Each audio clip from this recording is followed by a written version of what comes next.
नमस्कार दर्शक मित्रों। कोरोना का क्या रोना? આપણે તો નક્કી જ કર્યું છે ને કે પરિસ્થિતિ ગમે તે હોય આપણે એમાંથી બહાર આવવું છે. ખમીરવંતી આપણી કાઠિયાવાડની પ્રજા કોરોનાનો સામનો કરવા કટિબદ્ધ બની છે. હૈયે હામ ભરી છે અને મનમાં પ્રણ લીધું છે કે આપણે કોરોનાને હરાવવો છે. રાત નહીં ખ્વાબ બદલતા है, मंजिल नहीं कारवा बदलता है, जज्बा रखना जीतने का, क्योंकि किस्मत बदले न बदले वक्त જરૂર બદલતા હૈ. મિત્રો, આ કોરોનાનો સમય પણ બદલવાનો છે. હિંમતના બાટલા ચડાવ્યા છે અને રોમે રોમમાં સકારાત્મકતાનો ધોધ વહે છે. ઇન્ટરનેશનલ એસોસિએશન ઓફ લાયન્સ ક્લબની જૂનાગઢ શાખા એટલે લાયન્સ ક્લબ જૂનાગઢ ગિરનાર વતી હું આપ સૌ દર્શક મિત્રોને પોઝિટિવિટી ટેબ્લેટ પીરસી રહ્યો છું અને ફરીથી હું જયકિશન દેવાણી આજના કાર્યક્રમનો આપનો દોસ્ત, આ કાર્યક્રમનો હોસ્ટ આપ સૌ દર્શક મિત્રોનું ખૂબ ખૂબ સ્વાગત કરું છું, અભિવાદન કરું છું. દોસ્તો, કોવિડ-19ના પેન્ડેમિકના સંજોગોમાં આપણે ઘણું શીખ્યા છીએ. કોઈને નવી દિશાઓ મળી છે તો કોઈ દિશાહીન થયું છે. પરંતુ જેમની આંખો મંજિલ ઉપર મંડાઈ હતી ને એને કોવિડ-19 ચલાવી પણ શક્યો નથી. મિત્રો, સારા સમયમાં જેમણે પોતાના વડીલોની શિખામણી યાદ રાખી અને બચત કરી હતી એમના પેન્ડેમિકમાં ઝાઝી તકલીફ નથી પડી. પણ જેઓ આસમાની સુલતાની વ્યવસાય સાથે જોડાયેલા હતા એમણે ઘણું ભોગવ્યું છે. કોરોના પેન્ડેમિકમાં જેમણે પોતાના સ્વજનો ગુમાવ્યા છે ને તેમને આપણે સૌ શ્રદ્ધાંજલિ આપીએ છીએ. મિત્રો, આજે આપણે પોઝિટિવિટી ટેબ્લેટ આપવા માટે આપણા વચ્ચે એક લબ્ધ પ્રતિષ્ઠિત વકીલ ઉપલબ્ધ છે. મિત્રો, આપણા જે વકીલ મિત્ર છે જેઓ આજે આપણા મહેમાન બન્યા છે તેમને આપ સૌ સારી રીતે ઓળખો છો. એમના વિશે એટલું કહી શકાય कि कुछ पल की शोहरत के पीछे कई सालों की मेहनत होती है. આજે એમની ખ્યાતિ, એમની પ્રસિદ્ધિ, એમની શોહરત એમની મહેનતને આધારિત છે. દોસ્તો, આ વકીલ સાહેબ માત્ર વકીલાતની પ્રેક્ટિસ નથી કરતા, પરંતુ તેઓ વન મેન આર્મીના ટાઇટલ નીચે કેટલા લોકોને ઉપયોગી થયા છે. તેમણે કેટલા લોકોને રોજગારી પણ અપાવી છે. કુદરતની અવિરત કૃપા એમના ઉપર સતત બની રહી છે. કુદરત એમને ઘણું આપ્યું છે, છતાં પણ સતત અને સતત લોકોની વચ્ચે ડાઉન ટુ અર્થ થઈ અને તેઓ કાર્ય કરી રહ્યા છે. આજે આપણે સ્વાગત કરીએ છીએ આપણા સ્ટુડિયોમાં જૂનાગઢના વનમેન આર્મી અને અગ્રગણ્ય વકીલ શ્રી કિરીટભાઈ સંઘવી સાહેબનું. સંઘવી સાહેબ, ખૂબ ખૂબ સ્વાગત છે, ખૂબ ખૂબ અભિવાદન છે. આજે આપણા દર્શક મિત્રોને આપણે એવા વકીલ સાથે મેળવવા જઈ રહ્યા છે, એવા વ્યક્તિ સાથે મેળવવા જઈ રહ્યા છે કે જેની પાસેથી ઘણું બધું શીખવાનું છે. હું પણ એમની પાસેથી ઘણું શીખો છું. સંઘવી સાહેબ, અમારા દર્શક મિત્રો આપની પાસેથી ઘણું બધું જાણવા માગે છે.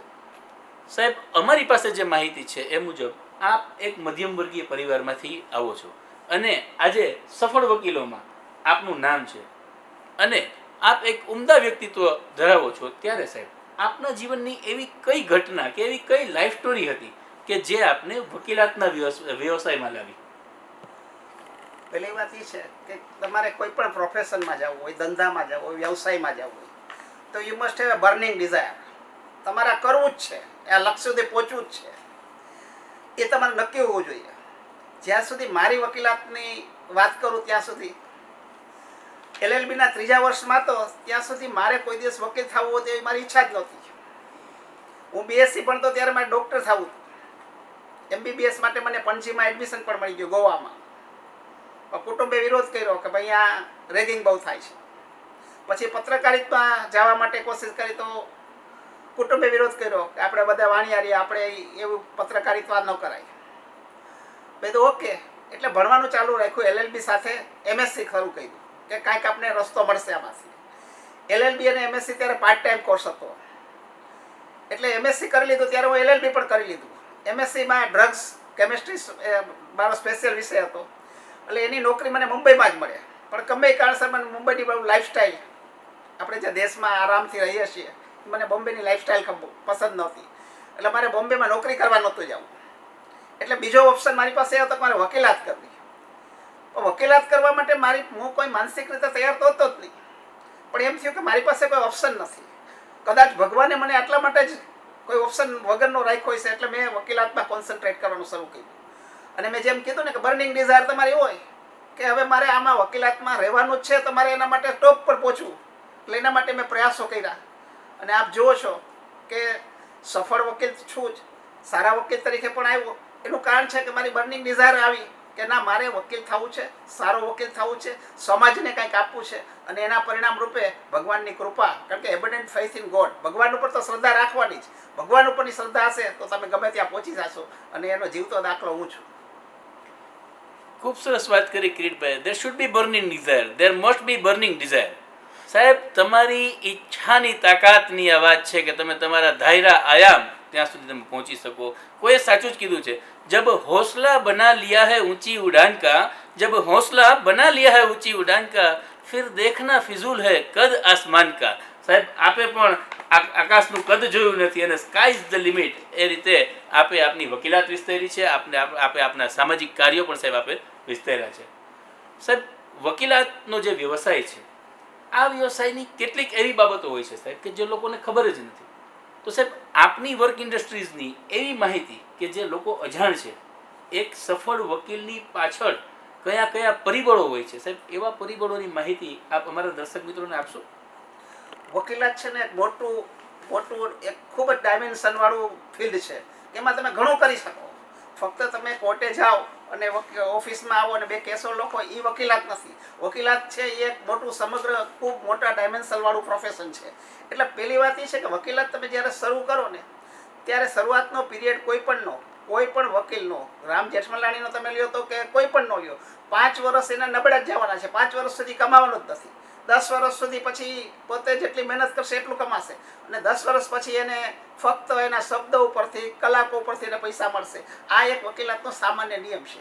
પણ જ્યારે વકીલાતનો તમે ખાસ કરીને મારા જુનિયર મિત્રોને સલાહ લો કે જ્યારે વકીલાતની શરૂઆતનો પીરિયડ હોય ત્યારે તમારા માટે એક મોટામાં મોટી ફોર્મ્યુલા છે પ્લગ ધી ઓપોર્ચ્યુનિટી. તમે એક તક છે ઝડપી લો. તક ઝડપી લેશો, કારણ કે ઘણા લોકો તક નથી ઝડપતા. હું આપને ફક્ત એક મારો જ દાખલો આપું. મારી વકીલાતની શરૂઆતમાં 5 વર્ષ 7 વર્ષ પછી સાવ સામાન્ય વકીલાત હતી કે જે દરેકને હોય એવી છે. એ દરમિયાન જુનાગઢ મ્યુનિસિપાલિટીમાં એક એવો બનાવ બન્યો કે નો કોન્ફિડન્સ મોશન એક પ્રેસિડેન્ટ સામે પસાર થઈ. વિરોધ પક્ષો બધા વકીલો પાસે જતા હતા, કારણ વિરોધ પક્ષ પાસે પૈસા નહોતા, મફતના વકીલ જોતા હતા, છતાં સારા વકીલ જોતા હતા. એમાં એ મારી પાસે આવ્યા કે નો કોન્ફિડન્સ મોશન પસાર થઈ ગઈ છે ને એમાં કોર્ટે સ્ટે આપ્યો છે, એની સામે સ્ટે આપ્યો છે કે એને દૂર ન કરવા. તો હવે કરવું શું? આજે પ્લગ ધી ઓપોર્ચ્યુનિટીની વાત કરું ને ત્યારે આ પૈસા મને કાંઈ આપતા નહોતા. એને કીધું કે અમારો એક કાઉન્સેલર છે, એ ટાઈપિસ્ટ છે, તમને ટાઈપ કરી દેશે અને સ્ટેમ્પના પૈસા તમને કેસા એટલો લઈ આવશે. કંઈક 30 થી 35 રૂપિયાના સ્ટેમ્પ જોઈતા હતા. મેં તો ઓકે, હું આ મનાઈ હુકમ જે સિવિલ કોર્ટે આપેલો છે, નો કોન્ફિડન્સ મોશન પસાર થઈ ગયેલી હોવા છતાં પ્રમુખ તરીકે ચાલુ રાખી, એ ઉઠાડી દઈશ. મારા કોન્ફિડન્સથી કીધું, મારા જ્યુડિશિયલ નોલેજથી કીધું, અને immediately I preferred an appeal before the district court. District કોર્ટમાં મેં અપીલ દાખલ કરી કે નો કોન્ફિડન્સ મોશન લોકશાહી ઢબે પસાર થઈ ગઈ છે, એને હવે પ્રમુખ તરીકે ચાલુ રહેવાનો અધિકાર નથી. અને 3 મહિના સુધી લીગલ બેટલ ચાલી. ત્યારે મારી વકીલાત બહુ નાની હતી, હું નાનો વકીલ હતો, મારી સામે બહુ ધુરંધર વકીલો આવ્યા. પણ સત્ય તો સત્ય જ છે, સત્ય હંમેશા પ્રિવેલ થાય, ટ્રુથ ઓલવેઝ પ્રિવેલ્સ. આ સામાન્ય એક નિયમ છે. અને 3 મહિના પછી મારી અપીલ મંજૂર થઈ. નો કોન્ફિડન્સ મોશન સામે જે મનાઈકમ આપ્યો હતો પ્રમુખ તરીકે ચાલુ રહેવાનો, એ કોર્ટે રદ કરી નાખ્યો. એના ઉપર પછી હાઈકોર્ટમાં ગયા, અને હાઈકોર્ટમાં 6 મહિના પછી એ પણ નીકળી ગયું. પ્લગ ધી ઓપોર્ચ્યુનિટીના જે સિદ્ધાંત કહું છું ને, એના પછી હું કોર્પોરેશનમાં, મ્યુનિસિપાલિટીમાં વકીલ તરીકે આવ્યો. મ્યુનિસિપાલિટી પછી 2003 કે 4માં કોર્પોરેશનમાં કન્વર્ટ થઈ, પાઠક સાહેબ આવ્યા. ત્યાં સુધી હું કોન્સ્ટન્ટ મ્યુનિસિપાલિટીનો લીગલ એડવાઇઝર રહ્યો. લાખોમાં પૈસા હું કમાણો. પૈસા કમાણો એ મહત્વનો વાત નથી, પણ જે મને પ્રતિષ્ઠા મળી પછી, કારણ કે મ્યુનિસિપાલિટીના કેસોમાં સંસ્થાકીય લેવલે જે આપ કેસો લડતા એના પ્રતિષ્ઠા તમને મળે. એ પ્રતિષ્ઠા પણ એનું કારણ એ છે કે મેં પ્લગ ધી ઓપોર્ચ્યુનિટી, મેં જ્યારે એમ કીધું હતું ને મને તો 10,000 રૂપિયા છે, હું ફી લેતો જ નથી. જો આમ મેં રાખ્યો હોત તો કદાચ હું આ તબક્કે જે પહોંચ્યો છે એ ઓપોર્ચ્યુનિટી મેં ગુમાવી હોત. એ ઓપોર્ચ્યુનિટી ટૂંકમાં ન ગુમાવી, પ્લગ ધી ઓપોર્ચ્યુનિટીનો જે સિદ્ધાંત છે એ દરેક મિત્રોએ જાળવી રાખવો જોઈએ. ખૂબ સરસ વાત કરી સંઘવી સાહેબ આપે. મિત્રો, સત્ય છે ને એ પરેશાન થાય પણ પરાજિત ક્યારેય ન થાય. કિરીટભાઈની વાત ઉપરથી આપણે જાણીએ છીએ, સત્યની તાકાત જાણીએ છીએ કે કોઈ વાતમાં તમે સાચા હોય અને તમે તમારો સંઘર્ષ ચાલુ રાખો તો નિશંકપણે એમાં સફળતા મળે. અને સાહેબ એમનું ઉત્તમ ઉદાહરણ છે. મિત્રો, વ્યક્તિએ ક્યારેય પણ હિંમત ના હારવી જોઈએ, કારણ કે પહાડોમાંથી નીકળતી નદીએ આજ દિન સુધી રસ્તામાં કોઈને પણ પૂછ્યું નથી કે દરિયો કેટલો દૂર છે. એ એનું પ્રારબ્ધ છે. એ એનો પુરુષાર્થ છે કે પહાડમાંથી નીકળતી નદી દરિયાને મળી જ જાય છે. એવી જ રીતે મિત્રો, જ્યારે પ્લગ ધ ઓપોર્ચ્યુનિટીની વાત આવે, તકને ઝડપી લેવાની વાત આવે, અને એની પાછળ જો તમારું સત્ય હોય, જો તમારો સંઘર્ષ હોય, તો દુનિયાની કોઈ ચીજ તમને સત્યને પામતા રોકી ન શકે. કિરીટભાઈ, ખૂબ સરસ અને પ્રેરણાદાયક પ્રસંગ આપે જણાવ્યો છે. અમારા દર્શક મિત્રો સાહેબ એવું જાણવા માગે છે કે જે વકીલાતના વ્યવસાયમાં એક સફળ વકીલ તરીકે તો આપ ચોક્કસપણે એસ્ટાબ્લિશ થયા, પણ સાહેબ આ વ્યવસાયમાં આપના વિઝન અને આપના મિશન વિશેની માહિતી આપ અમારા દર્શક મિત્રોને આપશો? વકીલાતનો પ્રારંભિક તબક્કો છે ને, એ આર્થિક પાસાનો છે. આર્થિક રીતે તમે કમાવો, તમારા કુટુંબને સ્ટેબલ કરો. પણ એક વખત વન્સ યુ એસ્ટાબ્લિશ કે ભાઈ તમે આર્થિક રીતે સારી રીતે કમાઈ શક્યા છે, તમે તમારું ઘરનું મકાન લીધું છે, સારી રીતે કુટુંબને સેટ કરી શકું છું, પછી તમારું દાયિત્વ ફક્ત વકીલાતમાં કમાવા ઉપરાંતનું પણ બીજું વધે છે, સામાજિક દાયિત્વ છે, સોશિયલ રિસ્પોન્સિબિલિટી. સમાજ માટે શું કરી શકો છો? મારું વિઝન છે હું એક મોટો વકીલ થઈ ગયા પછી શું? વકીલ તરીકે મારે મારા કુટુંબનો જ ઉદ્ધાર કરવાનો છે એવું નથી. મારા વકીલાતના માધ્યમથી મારે સમાજને કંઈક આપવું છે. અને સમાજને તમે કંઈક આપશો તો જ સમાજ તમને આપશે. સમાજમાં તમે જ્યારે પ્રતિષ્ઠિત થવું હશે તો તમારે સમાજને કંઈક આપવું પડશે. આનું એક સુંદર ઉદાહરણ હું ફક્ત એટલા માટે આપું છું કે વકીલાતના લગભગ 20 વર્ષની વકીલાત પછી પ્રમુખ સ્વામી BAPSનું અહીંયા જુનાગઢમાં એક મંદિર બનવાનું હતું. એમાં ઘણા વિઘ્નો હતા. જુદા જુદા એક સ્પેસિફિક પરફોર્મન્સનો કેસ હતો. એ કેસ જુનાગઢના લગભગ 10 થી 15 વકીલો પાસે ફરી ગયો, પણ એનો નિકાલ નહોતો આવતો. એટલે લોકો ચિંતિત હતા. એમાંથી મારો સંપર્ક કર્યો કે ભાઈ આ કેસ તમે જુઓ, તમે કેટલા સમયમાં પૂરો કરી દેશો? BAPSનું ત્યારે મંદિર નહોતું. દમડિયાવાડી પાસે જે છે એ મંદિર, અહીંયા મંદિરમાં મને બોલાવ્યો. મને કે આમાં કેટલો વખત? એટલે મારાથી બોલાવી ગયું કે 6 મહિનામાં પૂરો થઈ જશે આ કેસ.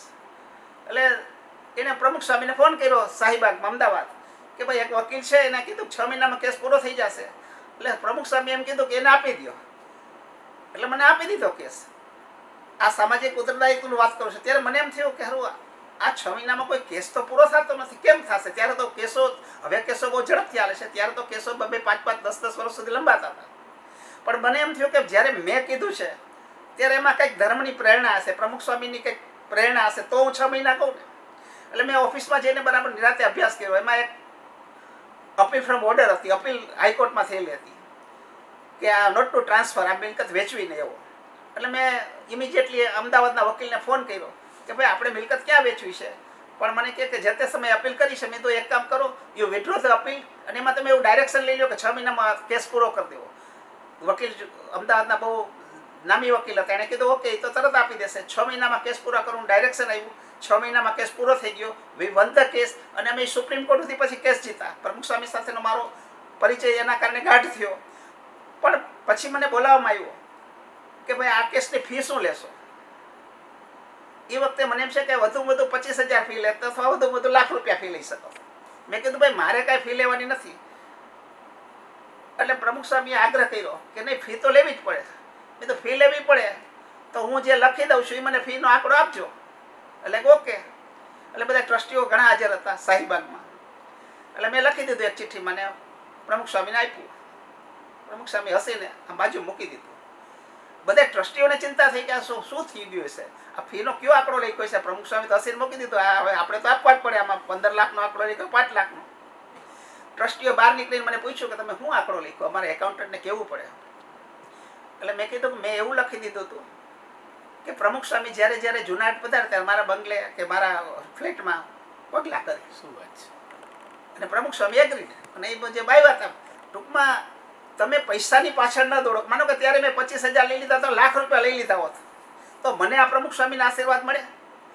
મારા પોતાના ખજાનામાં પ્રમુખ સ્વામીના મારા ઉપર લખેલા 4 થી 5 પત્રો છે કે જે મને પ્રમુખ સ્વામી મને પોતાના પર્સનલી આમ હસ્તાક્ષરથી આમંત્રણ આશીર્વાદ આપ્યા છે. કોઈ પણ BAPS વાળાનું કહો તો એ પોતે એને નમસ્કાર કરે એના શબ્દોને, એટલું એનું મહાત્મ્ય છે. તો મારી પહેલી વાત એ છે કે જ્યારે તમે થોડાક આર્થિક રીતે સ્ટેબલ થઈ જાઓ પછી પૈસા પાછળ નહીં દો, સમાજને કંઈક આપવા માટે કોશિશ કરો અને એ પ્રતિષ્ઠા તમને મળશે. પ્રતિષ્ઠા છે ને બુમરેંગ જેવી, તમે કોઈકનું મદદ કરશો એ તમે તાત્કાલિક તમને મદદ કરવા આવશે. તો મેં જ્યારે પ્રમુખ સ્વામીને આમ કીધું કે ભાઈ મારે કાંઈ પૈસા લેવા નથી, આ તો એક સમાજનું કામ હતું, સમાજનું કામ મેં કર્યું છે ને મને એનો આનંદ છે, તો એમને વર્ષો સુધી એની મને કૃપા રહી. ઘણું એમાંથી હું શીખો. પ્રમુખ સ્વામી પાસેથી હું ઘણું શીખો. ખાસ કરીને તે એબન્ડન્ટ ફેથ ઇન ગોડ, ભગવાન ઉપર પૂર્ણ શ્રદ્ધા રાખો, તમારા બધા પ્રશ્નોનો નિકાલ થઈ જશે. હું તો જૈન છું, મારો ધર્મ જૈન છે, મેં કંઈ ધર્મ પરિવર્તન કર્યું નથી, પણ બીજા ધર્મમાં જે સારું છે એ લેવાની તો હંમેશા દરેકે ઈચ્છા રાખવી જ જોઈએ. તો આ સંપ્રદાયમાંથી હું શીખો કે એબન્ડન્ટ ફેથ ઇન ગોડ હશે તો બધા પ્રશ્નો નિકાલ થઈ જાય. એનો મેં એપ્લિકેશન મારા વકીલાતમાં કર્યો. વકીલાતમાં પણ ઘણા જ પ્રશ્નો આવે, ના આવે એવું નથી, વકીલાતમાં ખૂબ પ્રશ્નો આવે. જજો નબળા આવે, જજો કોઈ વિરોધ પક્ષવાળા હોય એ ફોડવાની કોશિશ કરતા, આવું ઘણું બનતું હોય છે જે સમાજમાં બજે બને છે. એ વચ્ચે તમારામાં જો અત્યારે આત્મવિશ્વાસ ક્યાં રહી શકે? એબન્ડન્ટ ફેથ ઇન ગોડ. તમે ફેથ ઇન ગોડ એનો અર્થ એ નથી કે તમારે મહેનત નથી કરો, તમે સખત મહેનત કરો ને માથે ભગવાનની કૃપા હશે તો આ બેનો સંગમ થશે તો દુનિયાની કોઈ તાકાત તમને હરાવી શકે એમ નથી. એટલે તમારું સામાજિક ઉત્તરદાયિત્વ છે એ તમારે ખાસ ધ્યાનમાં રાખવું જોઈએ. વકીલાતની સાથોસાથ સામાજિક ઉત્તરદાયિત્વ તમે સ્વીકારશો તો તમે વધુ સફળ થઈ શકશો, પ્રતિષ્ઠિત થઈ શકશો અને તમને એક પોતાનો આત્મસંતોષ થશે. કિરીટભાઈ સંઘવીએ ખૂબ સરસ વાત કરી. જ્યારે આપણે એમને વિઝન વિશે પૂછ્યું, સાહેબની વાત ઉપરથી એટલું સ્પષ્ટ છે કે એમનું વિઝન માત્ર કાયદા કે કોર્ટ પૂરતું લિમિટેડ નથી. His vision has been extended to the society. એટલે એક વકીલ માત્ર કાયદા કે કોર્ટ પૂરતો સીમિત ન રહેતા, સમાજમાં એમનું જે ઉત્તરદાયિત્વ છે, સાહેબે ખૂબ સરસ દાખલો પણ આપ્યો સ્વામી બાપાનો કે ભાઈ એમને ચિઠ્ઠીમાં આવી રીતે લખીને દીધું અને એ કૃપા પણ એમના ઉપર અવિરત રહી.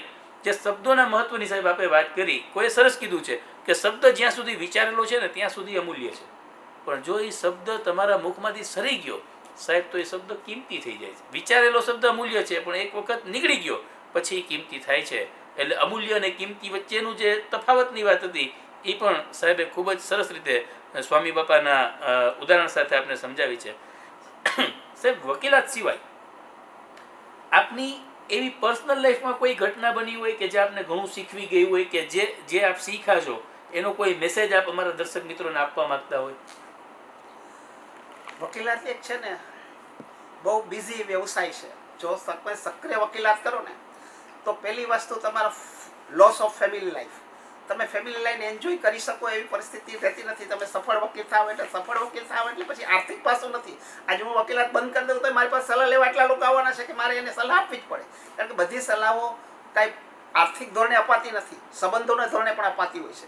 તો આવું જ્યારે બને ત્યારે ફેમિલી લાઈફમાં તમારે બેલેન્સ કરવું પડે. એનો અર્થ એ નથી કે ફેમિલી લાઈફનો ભોગ આપવો પડે, તમારે બેલેન્સ કરવું પડે. હું સામાન્ય દાખલો આપું કે જ્યારે મારી સગાઈ થઈ ત્યારે મારી વકીલાત સામાન્ય હતી, નેચરલી, કારણ કે શરૂઆતનું પીરિયડ હોય.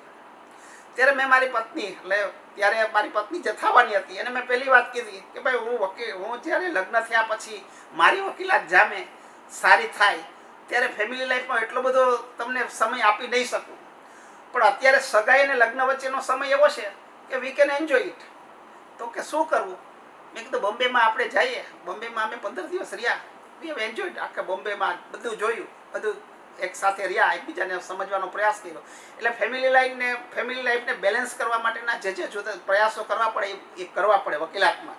અને વકીલાતમાં તમને જેમ સફળ વકીલ થાવ એમ તમારે તમારા દીકરાઓ ઉપર, દીકરીઓ ઉપર, તમારી પત્ની ઉપર એમાં ધ્યાન રાખવામાં તમને થોડોક લાગે. કારણ કે ઘણી વાર એવું બને છે કારણ કે ત્યારે મારે શ્રીજી ટાવરમાં ઓફિસ હતી, ઇન્ટરકોમથી મારી પત્ની સાથે વાત કરતો વધુ વખત. તો એમ કે બહાર જવું છે, મેં દાલો બહાર જઈએ, આપણે ભવનાથ જવું છે અત્યારે. એ જ્યારે નીચે ઉતરે ત્યારે મારી આ બીજા 2-4 વકીલો આવી ગયા હોય, બહુ અગત્યના હોય, ઉનાથી હોય, જામનગર થયા હોય.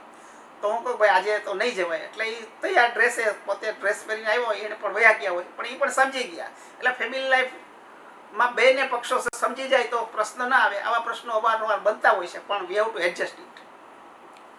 સફળતાની સાથે સમયનો કે પરિવારનો ભોગ આપવો પડે, સ્વાભાવિક વસ્તુ છે, પણ એની વચ્ચે બેલેન્સ કરવું ને સાહેબ, એ બહુ મોટી કળા છે. સાહેબ, આપે આપના વ્યવસાયમાં તો ચોક્કસપણે સફળતા પ્રાપ્ત કરી, પણ સાહેબ છેલ્લા માર્ચ મહિનાથી જે લોકડાઉનનો સાહેબ જે પીરિયડ ચાલી રહ્યો છે, સાહેબ આ લોકડાઉનના પીરિયડનો તમે કેવી રીતે ઉપયોગ કર્યો? શું એમાંથી આપણે નવીન કામ કર્યા અથવા તો શું એવી બાબતો બની આ લોકડાઉનમાં કે જેનાથી અમારા મિત્રો કે જેઓ લોકડાઉનમાં ક્યાંક નાસીપાસ થયા છે, ક્યાંક નિરાશા એમને વળગી ગઈ છે, તો એમને પ્રેરણા સાહેબ આપી શકાય એવા કયા સાહેબ આપે લોકડાઉનમાં કાર્યો કર્યા?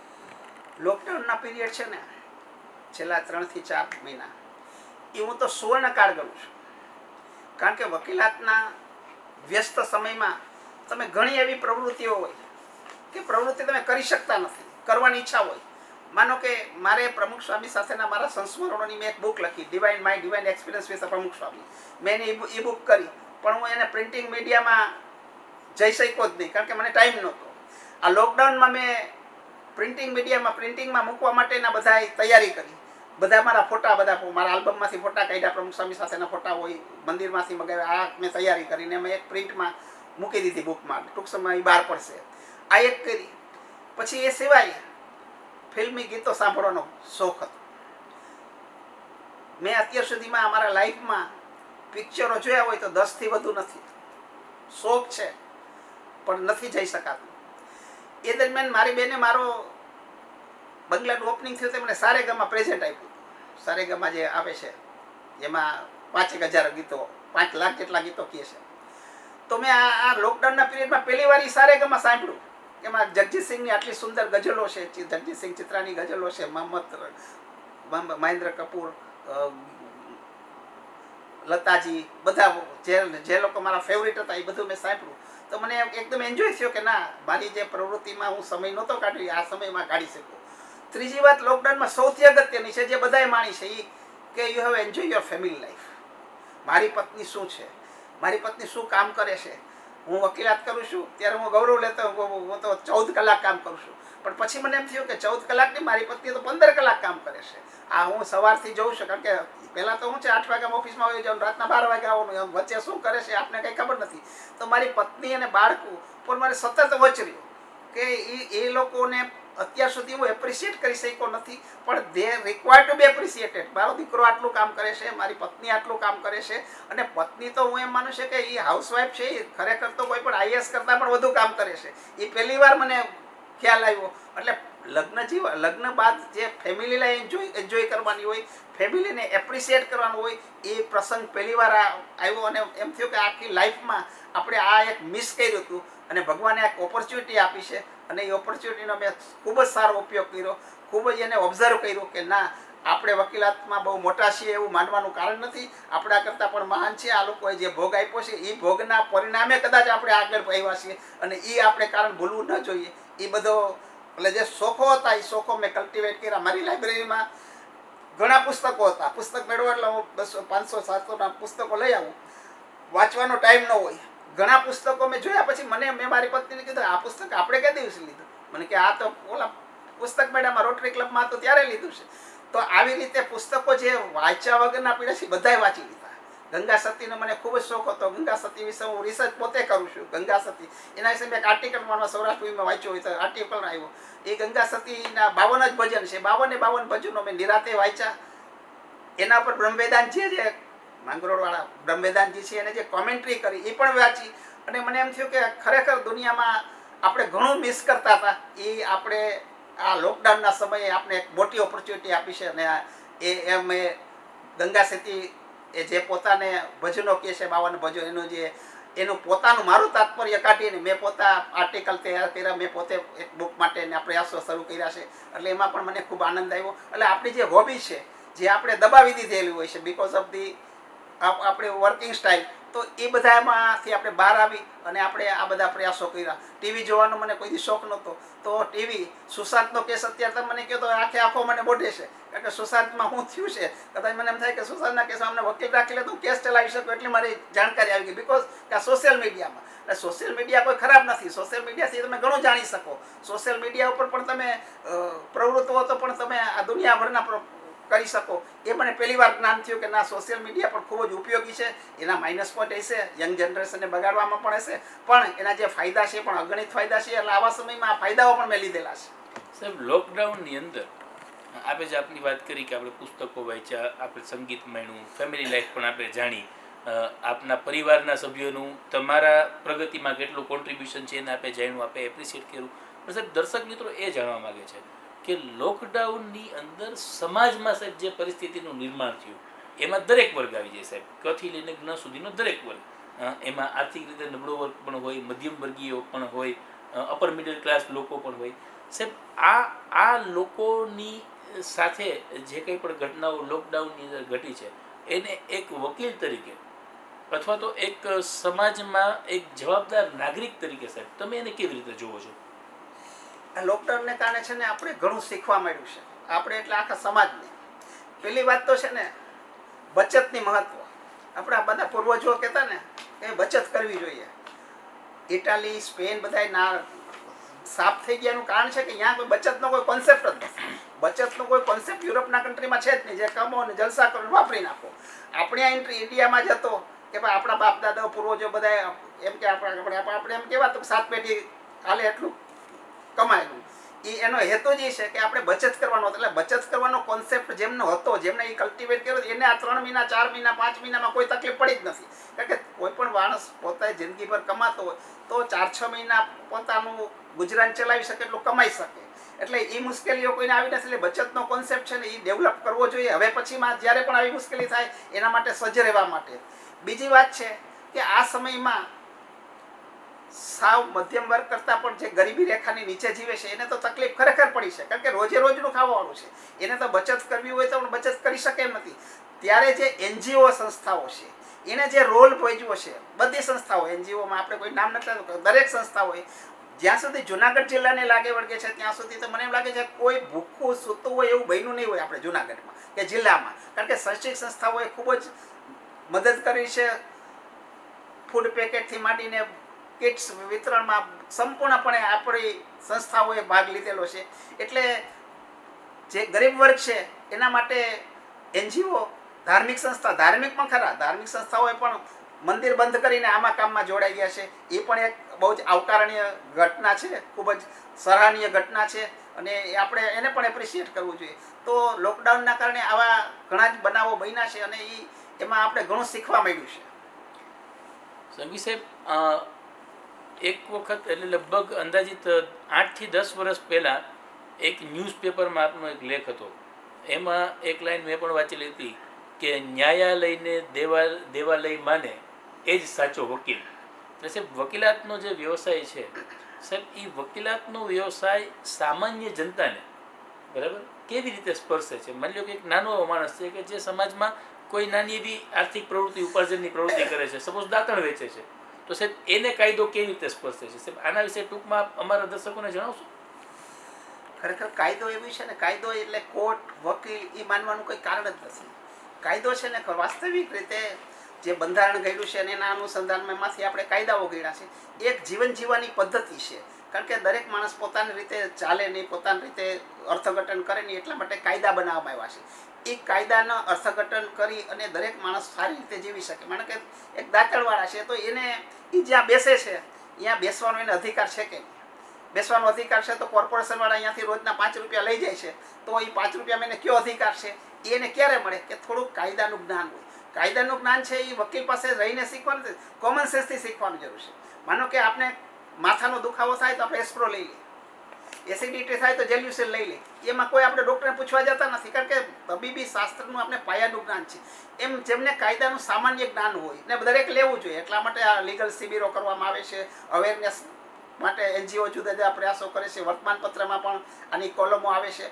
તો એના પાસે થોડુંક જ્ઞાન હોય તો એ પોતે સમાજમાં ઉન્નત મસ્તકે જીવી શકે છે. ખરેખર કાયદાનું નોલેજ છે ને એનો ઉપયોગ એ છે કે તમે સમાજમાં ઉન્નત મસ્તકે જીવી શકો. તમને કોઈ અધિકારી દબાવી ન શકે, તમને કોઈ પોલીસવાળા દબાવી ન શકે. તમે રોંગ સાઈડમાં જતા હોય તો તમે પહેલાં કહો કે આમાં રોંગ સાઈડનું પહેલાં નો એન્ટ્રીનું બોર્ડ તો બતાવો, તો તમે તમારામાં થોડુંક જ્ઞાન હશે તો તમે બતાવી શકો. એટલે કોમન માણસને પણ કાયદાની થોડીક સમજ હોય તો એ સમાજમાં બહુ ઉન્નત રીતે જીવી શકે.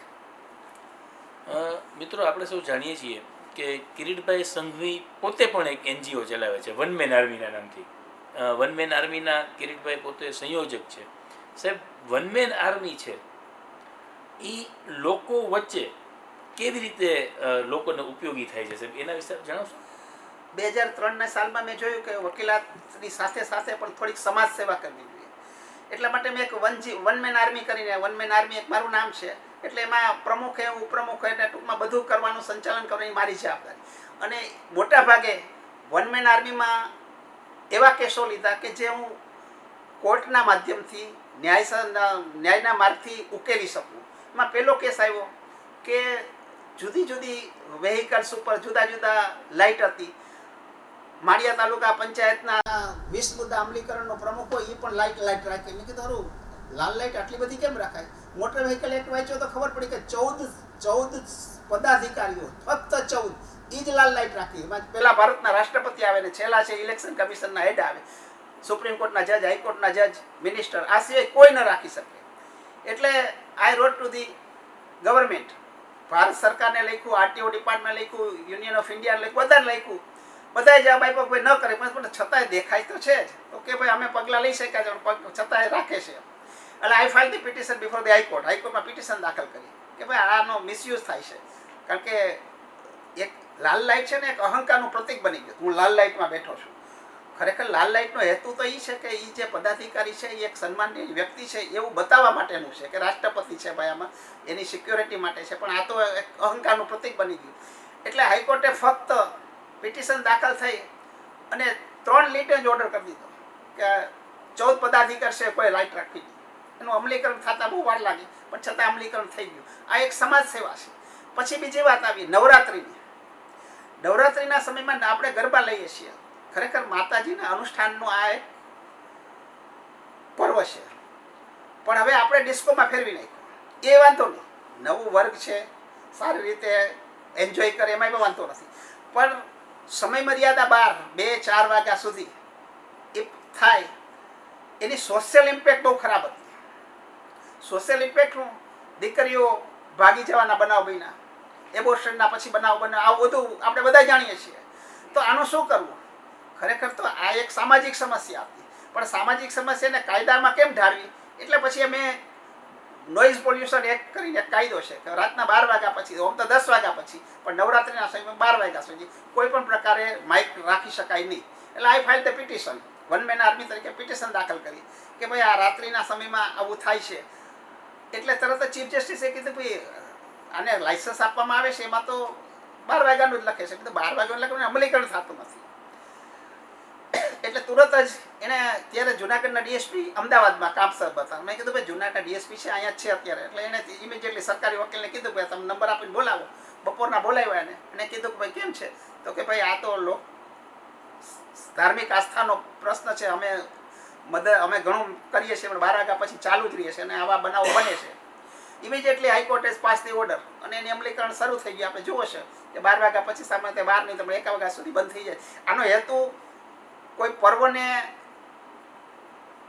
ઓછા એનું મહત્વ કરો એવો નથી, પણ આની જે સોશિયલ ઇમ્પેક્ટ હતી, છોકરીઓ ભાગી જતી, છોકરીઓ ઓલું કરતી, એમ કે અમે તો ગરબામાં ગઈ હતી, ખરેખર તો એ હાઈવે ઉપર ફ્રેન્ડ સાથે ગયું. તો આવા ઇમ્પેક્ટ ઓછી કરવા માટે હતું. કારણ કે હવે તો 12 વાગે બંધ થઈ જાય એટલે મા બાપ તરત પૂછે કે ભાઈ અત્યારે 12:30 થયા બરાબર છે, પણ અત્યારે 2 વાગ્યા તો 2 કલાક ક્યાં હતી, આ પૂછી શકે. એટલા માટે આવી સોશિયલ ઇમ્પેક્ટ ઓછી થાય, આવી અનિષ્ટ તત્વો જે હતા એ દીકરીઓ ઉપર હાવી થતા હોય અટકે, એવો હેતુ હતો ને એ અમારો હેતુ પાર પડ્યો છે. એટલે પહેલી વાત એ છે કે જ્યારે વનમેન આર્મીની સ્થાપના કરવાનો હેતુ જ હતું કે મારી જે પાસે જે વકીલાતનું નોલેજ છે એ નોલેજને હું સમાજમાં કેમ આપી શકું. કારણ કે મારી પાસે એવી કોઈ સ્ટ્રેન્થ નથી કે હું 500 માણસને કલેક્ટરને આવેદનપત્ર આપી શકું કે હું એવું એજિટેશન કરી શકું. મારી પાસે ફક્ત કલમની તાકાત છે. કલમની તાકાત ઉપર મેં આ બધા પ્રયાસો કર્યા અને ઘણી પિટિશનો દાખલ કરી અને પિટિશનોમાં અમે સફળ થયા છીએ. ખૂબ આભાર સંઘવી સાહેબ. વનમેન આર્મીના નાતે સમાજની મુશ્કેલીઓ સમજી અને એક મુખ સેવક તરીકે આપે કાયદાના માધ્યમથી લોકોને જે રાહત અપાવી છે, આના કારણે ઘણા બનાવો બનતા પણ અટક્યા છે. એના માટે સમગ્ર સમાજ આપનો આભારી છે. સાહેબ, કાર્યક્રમના અંત તરફ આપણે જઈ રહ્યા છીએ ત્યારે છેલ્લો સવાલ હું આપને એવો પૂછવા માગીશ કે સાહેબ ઘણી બધી સ્વૈચ્છિક સંસ્થાઓ સાથે આપ જોડાયેલા છો, ત્યારે લાયન્સ ઇન્ટરનેશનલ સાથેનો આપનો કોઈ અનુભવ હોય જે આપણે અમારા દર્શક મિત્રો સાથે શેર કરવા માંગો? શરૂઆતના વર્ષોમાં સોશિયલ ક્લબ છે ને એના પ્રત્યે મને એક અણગમાની લાગણી હતી. શું કામે કે કિટી પાર્ટી જેવું થઈ જાય. સોશિયલ મીડિયા એટલે પોતાના વ્યવસાયમાં ડેવલપ કરવા માટે ભેગા થવા માટે, મનોરંજન માટે ભેગા થતા. પણ જેમ જેમ સમય ગયો, લાયન્સ સાથે, રોટરી સાથે અવારનવાર જવાનું થયું, ત્યારે એમ થયું કે જેમ નવી યંગ જનરેશન આવી છે, ખાસ કરીને આ સોશિયલ સર્વિસમાં, એણે ફક્ત એન્જોયમેન્ટ માટે આ ક્લબનું કરવાને બદલે સમાજને કંઈક આપવા માટે પ્રયાસો કર્યા છે અને એ મેં આ લાયન્સ ક્લબમાં જોયું છે. બીજી વાત, લાયન્સ ક્લબની એક વાત છે કે લાયન્સ ક્લબ એ કોઈ દિવસ, કારણ કે એના ઘણા ફંક્શનમાં હું પણ ગયો છું, પ્રેક્ષક તરીકે ગયો છું અને ડાયસ ઉપર પણ બેઠેલો છું, ઘણી રીતે જોયું છે. લાયન્સ ક્લબે કોઈ દિવસ ડોનેશન કોઈ દિવસ માગ્યું જ નથી. એના માટે એની પાસે એક બહુ સારી વાત હતી કે એને એક એવો પ્રોજેક્ટ કરી દીધો કે એમાંથી 5-7 લાખ રૂપિયા આવી જાય તો આખા વર્ષ દરમિયાન એની પ્રવૃત્તિ ચાલે. એટલે એ પ્રવૃત્તિ બહુ સારી છે. એટલે લાયન્સ ક્લબે જે સેવાકીય પ્રવૃત્તિ શરૂ કરી છે અને છેલ્લા 5 વર્ષમાં તો મેં ઘણી જોઈ છે. આ લાયન્સ ક્લબનું જે મેડિકલ છે એમાં તો મને એમ થાય કે કેટલા લોકોની રાહત થાય. હું કહું કે 100 રૂપિયાની દવા તમને 80માં મળે, 70માં મળે, જેનરિક દવાઓ મળે, એ ખૂબ સમાજને ઉપયોગી છે.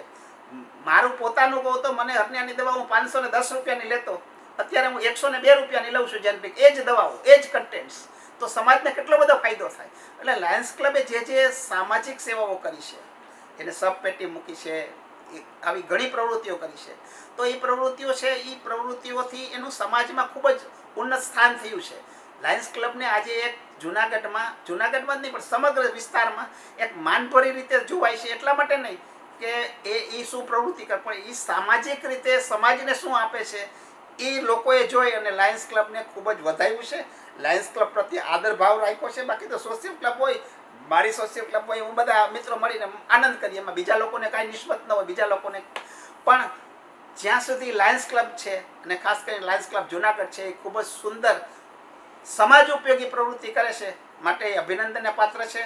અને એના એટલે જ દરેક પ્રસંગોમાં, દરેક ઉત્સવમાં, દરેક એના સેમિનારમાં, દરેક પ્રસંગમાં જવાનું મને ઈચ્છા એટલા માટે થાય કે they are contributing to the society. સોસાયટીને કંઈક આપી રહ્યા છે, અને એ સોસાયટીને જે આપી રહ્યા એનો વિટનેસ, એને સાક્ષી બનવું એ આપણે ગમે. એટલા માટે મને દરેક વખતે જવું ગમે છે. એટલે લાયન્સ ક્લબની જે આ સેવાકીય પ્રવૃત્તિ છે એના માટે ખૂબ ખૂબ લાખ અભિનંદન હાલની ટીમને. Thank you so much Sanghvi સાહેબ. દર્શક મિત્રોને જણાવતા આનંદ થશે કે મિત્રો લાયન્સ એક ઇન્ટરનેશનલ સંસ્થા છે જેનો મુદ્રાલેખ મોટો વિશ્વ કે અમે સેવા કરીએ છીએ એવા મુદ્રાલેખ સાથે સમગ્ર વિશ્વમાં 214 દેશમાં લાયન્સની અલગ અલગ શાખાઓ કાર્યરત છે. સંઘવી સાહેબ, આજે આપે ખૂબ સરસ માહિતી આપી છે. અમારા દર્શક મિત્રો પણ આપનો ખૂબ ખૂબ આભાર માને છે. અને આપ અને આપનો પરિવાર ઉત્તરોત્તર પ્રગતિ કરો અને સમાજ ઉપયોગી કાર્ય કરતા રહો તેવી શુભેચ્છાઓ આપે છે. દર્શક મિત્રો, આપનો પણ ખૂબ ખૂબ પ્રેમ અમને મળતો રહ્યો છે. આપણો લાયન્સ અને લેજન્ડ શો આપના સુધી પહોંચાડવા માટે એક ટીમ કાર્યરત છે, જેમાં હોટલ ઇન્દ્રલોક છે, જેમાં મિનરાજ શૈક્ષણિક સંકુલ છે, અને સમગ્ર કાર્યક્રમને કચકડે કંડારવા માટે થઈ અને એવન મોડેલિંગ સ્ટુડિયોના પ્રિતેશભાઈ બદિયાણી અને એમની ટીમ પણ ખૂબ જ મહેનત કરી રહી છે. આપ સૌનો પ્રેમ મળતો રહેશે એવી અપેક્ષા સાથે ફરીથી આપ સૌને આવજો. થેન્ક યુ, ગુડ બાય, મળતા રહીશું.